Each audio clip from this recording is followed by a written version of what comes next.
আসসালামু আলাইকুম, দেখছিলেন Bangla vision world news headline. এবারে বিস্তারিত।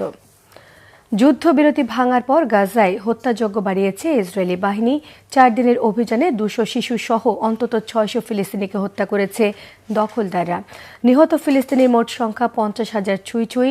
নাজুক এই পরিস্থিতিতে ইসরায়েলি প্রতিরক্ষামন্ত্রী ইসরায়েল গাজা দখলের ঘোষণা দেন। শুক্রবার আল আকসা মসজিদে জুমার নামাজে ফিলিস্তিনিদের প্রবেশে বাধা দেয় নেতানিয়াহু বাহিনী। ইসরায়েলি বর্বরতার প্রতিবাদে বিশ্বের বিভিন্ন দেশে চলছে বিক্ষোভ। শহীদ আরাফাতের ডেস্ক রিপোর্ট। মাত্র 4 দিনে গাজা আবারও এক মৃত্যুপরীতে পরিণত হয়েছে। চারদিক থেকে শুধু কান্নার শব্দ ভেসে আসছে। শিশু, নারী, বৃদ্ধ কেউ রক্ষা পাচ্ছে না এই ভয়াবহ হত্যাযজ্ঞ থেকে। 200 শিশু সহ এরই মধ্যে মৃত্যু সংখ্যা 600 ছাড়িয়ে গেছে। রাফা, বেইতলাহিয়া কিংবা মধ্য গাজা প্রতিটি স্থানে সেনা মোতায়েন আর হত্যাযজ্ঞ চালাচ্ছে নেতানিয়াহু বাহিনী। যুদ্ধবিরতির কারণে যেই ফিলিস্তিনিরা উত্তর গাজায় ফিরতে শুরু করেছিলেন তারাও এখন নিরাপদ আশ্রয়ের খোঁজে পালিয়ে বেড়াচ্ছেন। দখলে বিভিন্ন জায়গায় ঢালাওভাবে সেনা মোতায়েনের নির্দেশ দিয়েছেন এই প্রতিরক্ষা মন্ত্রী। ইসরায়েলি জিম্মিদের মুক্তি না দিলে খুব শিগগিরই গাজা দখলে নেওয়ার হুঁশিয়ারি দিয়েছেন ইসরায়েল কাজ।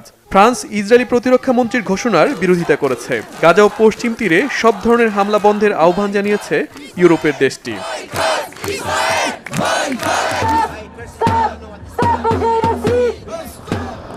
হত্যাযজ্ঞে থেমে নেই ইসরায়েলি বাহিনী। রমজান মাসে টানা তৃতীয় শুক্রবারের মতো গাজার আল আকসা মসজিদে জুমার নামাজে পড়তে যাওয়া ফিলিস্তিনিদের উপর বিধিনিষেধ আরোপ করে ইসরায়েলি কর্তৃপক্ষ।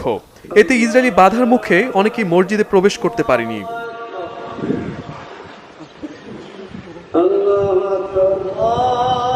নিজ দেশে বিক্ষোভের মুখে পড়েছেন ইসরায়েলি প্রধানমন্ত্রী বেনিয়ামিন নেতানিয়াহু।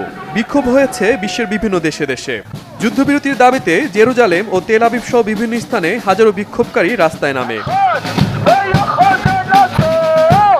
দ্রুত যুদ্ধবিরতি কার্যকর ও জিম্মিদের ফিরিয়ে আনার আহ্বান জানায় আন্দোলনকারীরা। Shahid Arafat, Bangla vision news desk.